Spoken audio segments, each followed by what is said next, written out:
O ateísmo está se espalhando pelo mundo numa velocidade exponencial, como se fosse uma espécie de vírus contaminando mentes no mundo inteiro. As religiões estão em crise. A humanidade se encontra perdida, sem referências e sem saber para onde olhar em um mundo que se apresenta cada vez mais sem sentido. Nesse vídeo de hoje nós vamos falar sobre a causa fundamental por trás desses fenômenos e o que isso tem a ver com a sua vida hoje. Eu sou o professor Tiago Santana e você está no Simbolismo Secreto da Bíblia. A religião fracassou, caiu no abismo do descrédito e a humanidade se afastou de Deus. O ateísmo está crescendo como uma espécie de vírus sem controle, impregnando e adoecendo todo o tecido social. E com a queda da religião, nós estamos assistindo aos pilares da civilização desmoronarem bem diante dos nossos olhos. A humanidade se vê agora numa espécie de oceano sem praias, da falta de sentido na vida e do vazio existencial. O Simbolismo Secreto da Bíblia, canal que nós estamos inaugurando nesse momento com esse vídeo, nós vamos demonstrar que a causa fundamental por trás da queda da religião está no fato da Bíblia ter sido interpretada de forma literal ao longo dos séculos, quando na verdade a Bíblia possui uma linguagem profundamente simbólica. E apenas quando a gente conhece esses símbolos, a gente pode compreender os mistérios que a Bíblia encerra, os mistérios que contém na mensagem bíblica.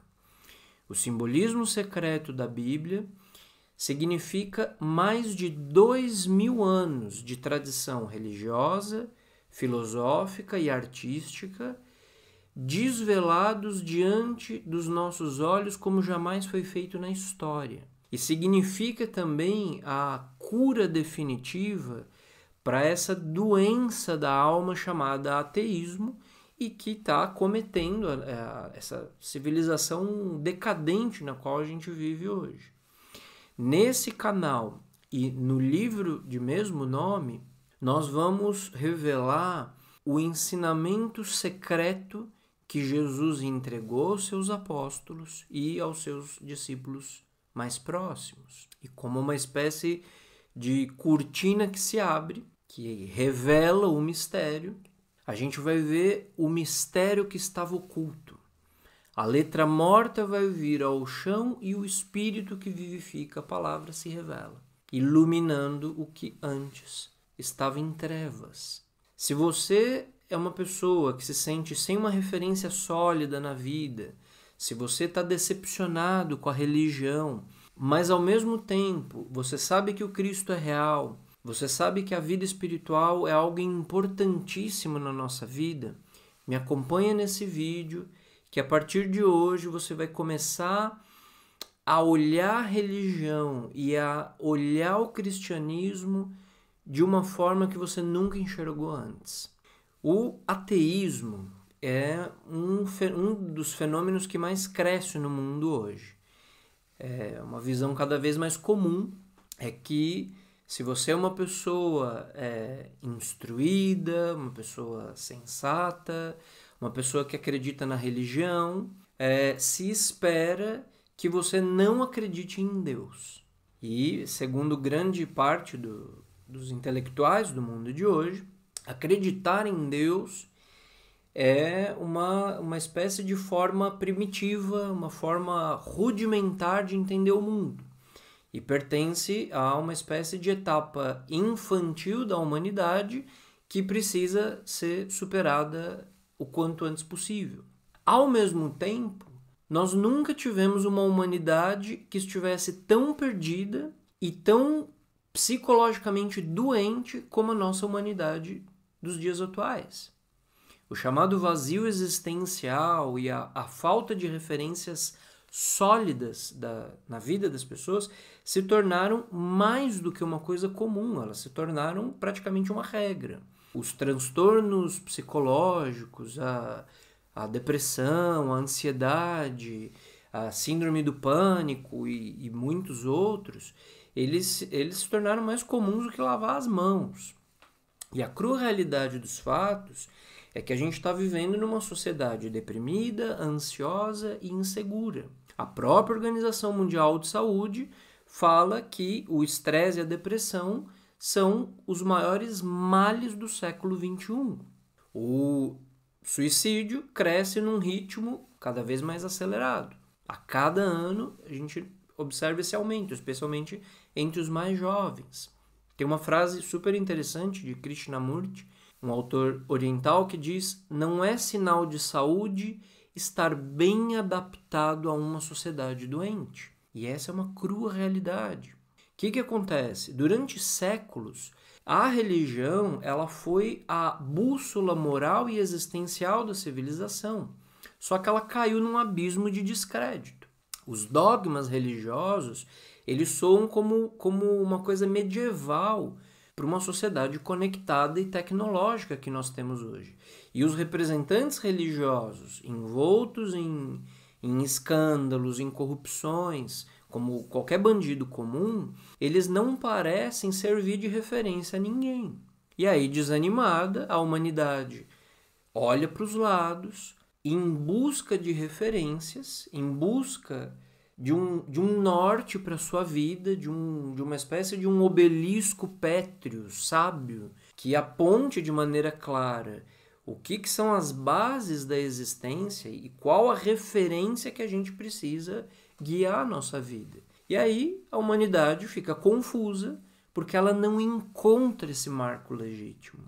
E aí, de um lado, a gente encontra novas tecnologias que facilitam a vida e que trazem conforto, mas que sempre atuam no âmbito mais superficial da existência. A tecnologia ela pode ser muito útil em muitos aspectos, mas melhorar a nossa comunicação à distância, facilitar com que a comida chegue até a nossa casa, ou até mesmo o avanço da medicina, essas questões elas não respondem às questões relacionadas ao cerne da existência humana. Essas questões elas atuam resolvendo problemas relacionados à parte superficial da vida, em tornar a sobrevivência mais cômoda, mas elas não trazem, e elas nunca vão trazer, uma resposta ou um conforto a nível mais profundo, mais relacionado ao propósito da nossa existência. Então, isso de um lado, as tecnologias.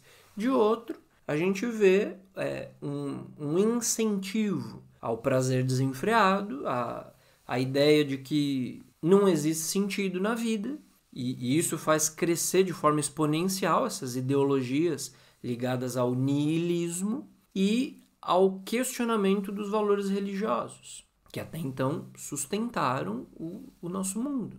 E aí, claramente, existe uma percepção cada vez maior de que nada faz sentido, de que não existe uma causa maior para a nossa existência, e o único que se pode fazer é anestesiar esse vazio com a maior quantidade possível de prazer que a pessoa puder experimentar. E aí o que acontece é que a humanidade entra num círculo vicioso, porque quanto maior o prazer, maior a infelicidade depois, quando a gente constata que o prazer é um fogo fato, é algo efêmero, é algo superficial, é algo vazio.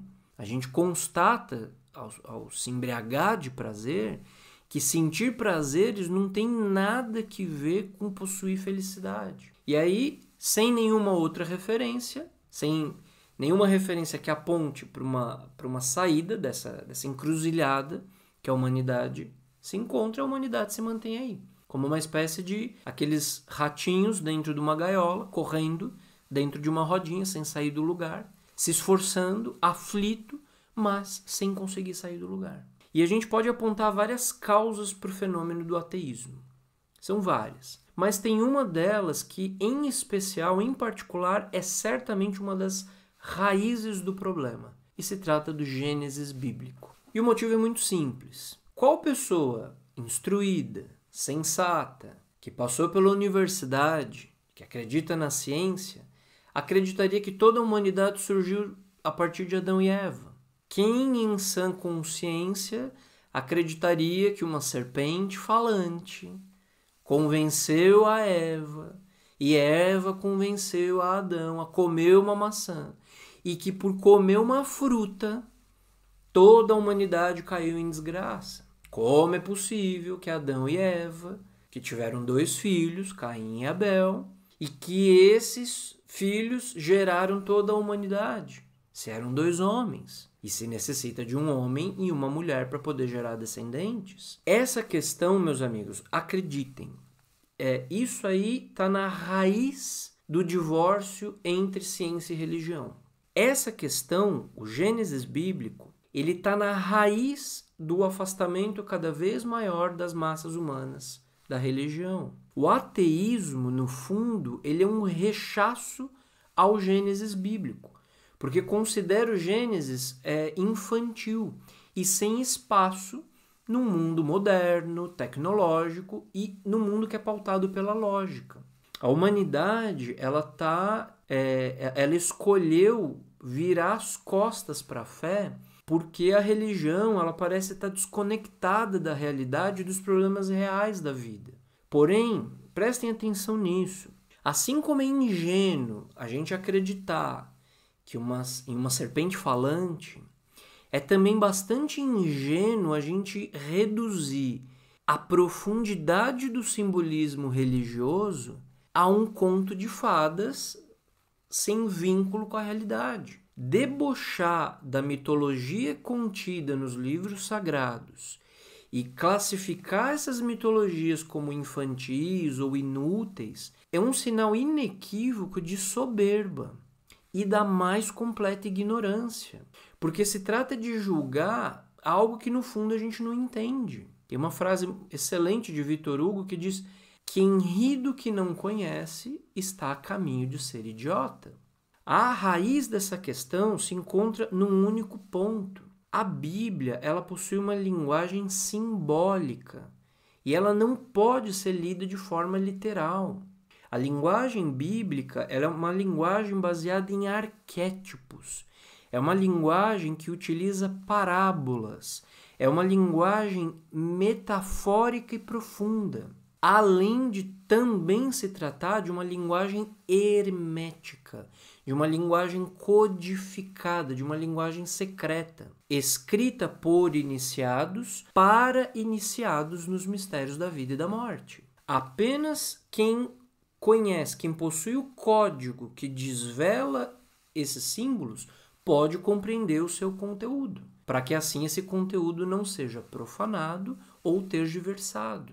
Realmente, nenhuma criança de 7 anos de idade acreditaria que uma serpente pode falar, mas tampouco que o ato de comer uma fruta pode levar bilhões de seres humanos a cair em desgraça. Se a gente toma a Bíblia letra morta de forma literal, a gente fatalmente vai cair no erro, a gente vai cair no absurdo. Se a gente entende o jardim do Éden e a expulsão do paraíso como algo literal e histórico, foi exatamente isso que fez com que as correntes religiosas do Ocidente, ao longo dos séculos, originassem isso que se chama dogma. E o dogma nada mais é do que uma crença cega, uma verdade emprestada onde não existe compreensão de fundo, onde não existe relação entre o conceito e a realidade imediata. E quando a gente utiliza dogmas, crenças cegas, como bússola para a gente se mover na existência, dogmas que no fundo a gente não compreende, a gente infelizmente acaba tendo uma visão muito estreita do mundo. A gente acaba tendo uma tendência marcada a ser superficial do ponto de vista do debate filosófico. Quando a gente escolhe como base das nossas vidas dogmas que a gente não compreende, a gente está se apoiando psicologicamente numa base falsa. E a gente está fazendo de nós mesmos uma árvore sem raízes. E aí, qualquer vento mais forte, qualquer situação de vida mais complicada, pode derrubar a crença que a gente criou, porque ela não está enraizada na realidade. Especialmente quando a gente quando a gente não encontra nenhuma explicação no dogma religioso para problemas reais que a gente enfrenta na nossa vida. A existência é uma espécie de mar aberto, incontrolável, que muitas vezes apresenta suas ondas e apresenta os seus ventos fortes, que investem contra a embarcação pequenininha da nossa existência. E aí sopram os ventos do destino, sem saber para onde exatamente que eles estão nos empurrando, que esse vento está nos empurrando, quebra contra a gente as ondas das circunstâncias, das diversas circunstâncias da vida, sem a gente saber se a gente vai conseguir superar essas circunstâncias. E tudo que a gente tem é isso, um mar aberto, sem qualquer sinal de praia. E para a gente poder se guiar por esse belo e tempestuoso mar que é a existência, só é possível quando a gente sabe navegar e quando a gente possui um mapa. É preciso saber ler as estrelas, é preciso compreender os ventos e as marés, mas acima de tudo a gente precisa saber ler o mapa. A gente saber para onde a gente está indo, a gente precisa ter um mapa em mãos. Os livros sagrados, assim como a Bíblia e assim como outros, eles são um mapa que explica o que é esse oceano da existência, como se navega por ele para poder chegar ao porto seguro que no fundo todos nós estamos buscando.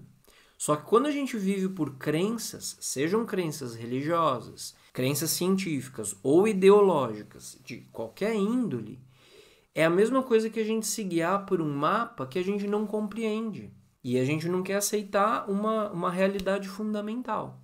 A realidade de que nós estamos perdidos. A gente não sabe onde fica o nosso porto seguro e a gente nem sabe se de fato esse porto seguro existe. O ponto é que as almas verdadeiramente iluminadas e espirituais, elas não funcionam por dogmas. Elas não funcionam por crenças. Os homens e mulheres da nossa história que alcançaram graus de iluminação, que alcançaram familiaridade com isso que a gente chama de divino, eles possuíam uma vida espiritual que era baseada na compreensão profunda das leis divinas. E era baseada na vivência direta, na vivência real, aqui e agora, com a vida espiritual. São pessoas que viveram uma relação direta com o reino do metafísico. Algo tão real e objetivo quanto a gravidade embaixo dos nossos pés agora. O problema, ele não está nos livros sagrados. O problema, ele está nas crenças que se criaram em torno dos livros sagrados, por não saber interpretar esses mesmos livros sagrados corretamente, por não se possuir a chave que permite a leitura desses livros sagrados. A crença foi, é e sempre será um dos maiores problemas que a humanidade possui. Seja uma crença religiosa ou uma crença materialista. Quando a gente crê, o que a gente está fazendo é apostar a nossa vida numa hipótese. É tomar como verdade uma dentre infinitas possibilidades. É a gente validar algo que na realidade a gente não experimentou. E, portanto, a gente não sabe se de fato aquilo é verdadeiro ou não. A crença é um castelo de areia, é uma casa sem paredes, sem fundações, que pode ser derrubada com um simples empurrão. A gente pode criar teorias sobre qualquer coisa. E o fato da gente acreditar nessas teorias que a gente criou não significa que elas sejam verdadeiras. Um cientista, veja bem, um cientista ateu e materialista, ele pode discorrer uma teoria de forma brilhante, com uma lógica brilhante, apresentando o argumento de que Deus não existe. O fato do seu argumento ter lógica significa que ele está certo? É óbvio que não. Uma coisa pode ser extremamente lógica e não ser verdadeira. Da mesma forma, Um crente pode apresentar uma outra teoria, igualmente lógica, ou até mesmo com uma lógica superior à do cientista ateu, apresentando o argumento de que sim, Deus existe. Mas e aí, depois disso, o quê? Quem está certo? O mais lógico? Não. Lógica não é sinônimo de verdade. Teorias são conceitos que saíram da mente de alguém. E saíram da mente de alguém como resultado de correntes de raciocínios lutando na mente do teórico. Esses pensamentos, depois de muita especulação mental, de batalhas no labirinto intrincado que é a mente, chega a um conceito. O teórico que elaborou o conceito, ele deseja ardentemente que esse conceito que ele elaborou corresponda a isso que se chama verdade. Mas ele jamais tem a certeza de que de fato é verdade. As teorias, no fundo, elas não passam de hipóteses. São conjecturas mentais que não são a mesma coisa que experimentar diretamente a verdade sobre algo. A gente pode elaborar, por exemplo, um conceito bastante lógico sobre a origem do Sol, como que o Sol surgiu. E a gente pode chegar a acreditar que nós somos brilhantes. A gente pode brindar, comemorar, dizendo para o mundo inteiro que nós descobrimos a origem do Sol. Só que a gente não estava lá no evento, a gente viu o Sol nascendo, nós não vimos. A gente não estava presente quando a nossa amada estrela que nos dá vida, a gente testemunhou esse momento? Não.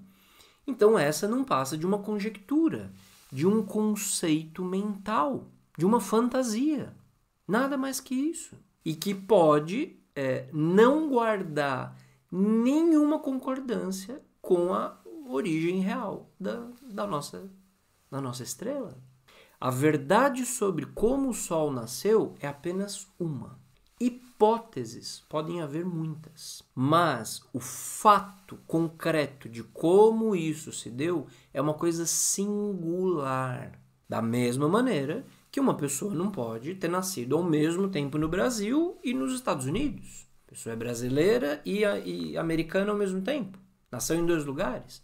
Isso não existe. Nós nascemos onde nascemos, vivemos onde vivemos, e a nossa história de vida é apenas uma. Nas nossas vidas, ou uma coisa aconteceu ou não aconteceu. E o mesmo vale para a história da humanidade e para a história do universo. A verdade é uma coisa radical, total e definitiva. Ou uma coisa é verdade, ou simplesmente não é. Isso de acreditar que existem muitas verdades é um sinal de total desconexão com a realidade. E, por consequência, uma total desconexão, um sinal de total desconexão, inclusive com a sanidade. As teorias, elas geram uma única coisa, crenças. E as crenças, elas são verdades emprestadas, que não a nada conduzem. A real sabedoria de uma pessoa ela está naquilo que a gente experimenta por nós mesmos, de forma direta, longe dos conceitos, longe de complicações mentais. A sabedoria é uma experiência, do mesmo modo como quando a gente coloca a mão no fogo e descobre que queima. O crente e o ateu, eles são 2 faces de uma mesma moeda. O crente, ele crê no divino, mas ele nunca viu ou experimentou. O ateu crê que o divino não existe, mas ele tampouco sabe. O ateu nada mais é do que um crente na forma negativa. Ele crê que não existe. E aí eu cito novamente o Victor Hugo, com uma ótima frase. Crer ou não crer são 2 faces da mesma moeda, a ignorância. Acreditar e saber são 2 coisas completamente distintas. O religioso dogmático, ele acredita em Deus. Jesus Cristo acredita em Deus? O que vocês acham? A resposta é não. Jesus não precisa crer, ele sabe. Moisés acredita em Deus? Não, Moisés sabe.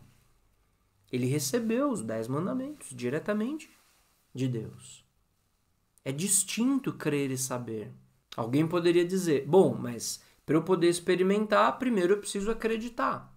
Primeiro eu preciso passar pela crença de que é possível experimentar aquilo. É verdade, correto. Se uma pessoa, por exemplo, quer ser mais saudável e quer abandonar o sedentarismo, enfim, ela deve primeiro chegar a acreditar que o exercício físico pode trazer um resultado excelente para a saúde dela. E uma vez que ela acredita que um esporte ou uma academia, ou seja o que for, pode trazer um corpo mais forte, mais ativo, ela se encaminha para o esporte que ela escolheu. Sem dúvida. Primeiro, precisa acreditar que é possível. Mas, ao mesmo tempo, se a gente acredita que o exercício físico melhora o corpo, mas a gente não vai além de acreditar e a gente continua deitado no sofá, lendo sobre os benefícios do exercício, sem transformar essa crença num ato concreto e disciplinado, é evidente que somente a crença no exercício não vai mudar uma única fibra do nosso corpo. E aí a gente pode estender essa lógica, essa premissa para todas as áreas da nossa vida. O fato de eu acreditar que eu vou receber um salário no final do mês apenas porque eu acredito, mas eu não trabalho, é absurdo. Acreditar que vai surgir uma carreira brilhante na minha vida e isso vai nascer assim porque sim, sem esforço, sem sacrifício, é absurdo. Chegar a acreditar que eu vou percorrer muitos quilômetros caminhando, mas eu estou sentado, seria uma loucura. Por mais que eu acredite muito que eu esteja caminhando. É a isso que se refere, por exemplo, quando fala o apóstolo Tiago, na sua epístola famosa, quando ele fala sobre fé sem obras. Que fé sem obras é uma fé morta. E aí aqui eu cito o apóstolo Tiago. Meus irmãos, se alguém disser que tem fé, mas não tem obras, que lhe aproveitará isso? Acaso a fé poderá salvá-lo? Se um irmão ou uma irmã não tiverem o que vestir e lhes faltar o necessário para a subsistência de cada dia, e alguém dentre vós lhes disser, ide em paz, aquecei-vos e saciai-vos, e não lhes der o necessário para sua manutenção, que proveito haverá nisso? Assim também a fé, se não tiver obras, está completamente morta. Com efeito, como o corpo sem o sopro da vida é morto, assim também é morta a fé sem obras. Está lá em Tiago, capítulo 2. Não há como a gente viver uma vida espiritual apenas porque a gente acredita que está vivendo. E porque eu acredito nos livros sagrados. Por muito tempo, a humanidade confundiu crença com fé. E isso é um equívoco enorme, porque são duas coisas completamente distintas. Ler e reler diversas vezes o cardápio de um restaurante vai matar a fome de alguém? O que mata a fome é o ato concreto de comer. A vida real, inclusive a espiritual, ela se desenvolve no cenário da existência por meio de ações concretas, por meio de realidades manifestas. Intenções, crenças, conceitos mentais, eles não realizam nada sozinhos. A crença pela crença, ela não possui nenhum valor, nem físico, nem metafísico. Só possui valor a crença que nos conduz a uma ação. E aí, uma vez que a gente age, uma vez que a gente coloca à prova a nossa crença, aí a gente passa a experimentar por nós mesmos. E quando a gente experimenta por nós mesmos, a gente abandona o terreno da crença para poder adentrar o terreno maravilhoso da sabedoria. É assim como a gente adquire isso que se chama sabedoria. Assim a gente adquire isso que se chama fé. Essa que é a lição maravilhosa que nos deixou São Tomé, quando colocou o dedo na ferida do Cristo. O que ele está nos dizendo com isso? Que não basta acreditar. A gente precisa se tornar um investigador. E a gente precisa experimentar por nós mesmos a verdade sobre a vida espiritual. Fé não é acreditar.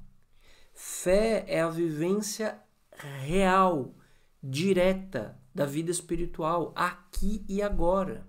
A vivência disso se chama o mundo metafísico. É poder ver, tocar, cheirar, degustar, testemunhar a realidade do Espírito Universal de vida. Não porque a gente tenha lido ou deixado de ler, não porque a gente tenha escutado sobre a vida espiritual de quem quer que seja, não porque a gente acredite ou deixe de acreditar nisso ou naquilo, mas porque a gente experimentou por nós mesmos. Daí que o Cristo diz: se tiverdes fé do tamanho de um grão de mostarda, direis a esta montanha: transporta-te daqui para lá, e ela se transportará. E nada vos será impossível. Está lá em Mateus 17.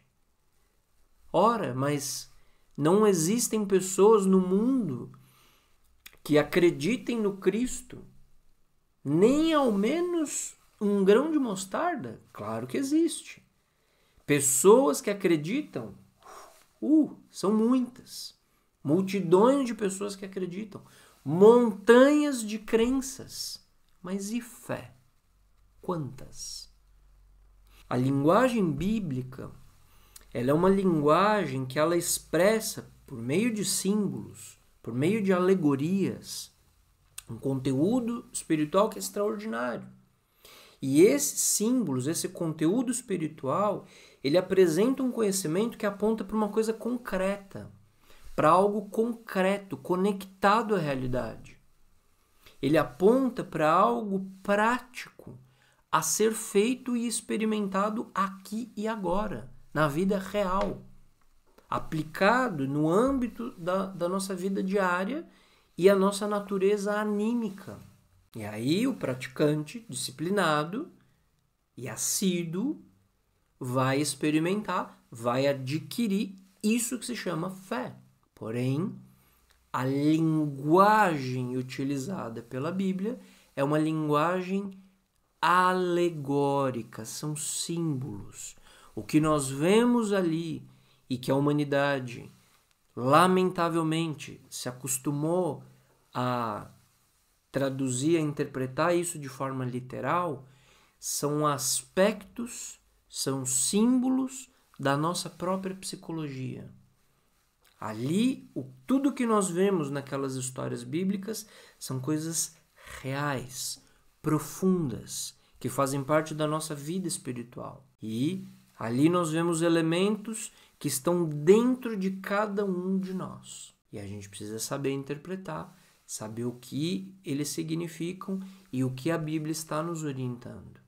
É exatamente sobre isso que nós vamos falar nesses vídeos, nessas aulas, e pouco a pouco a gente vai desvelar e apresentar para vocês qual é esse espírito que vivifica a palavra, esse conhecimento sagrado, eterno, profundo, que está por trás desses símbolos bíblicos e que falam de forma direta com a nossa própria consciência e com a nossa própria vida espiritual. Aguardo vocês nos nossos próximos vídeos. Sejam bem-vindos e até a nossa próxima aula.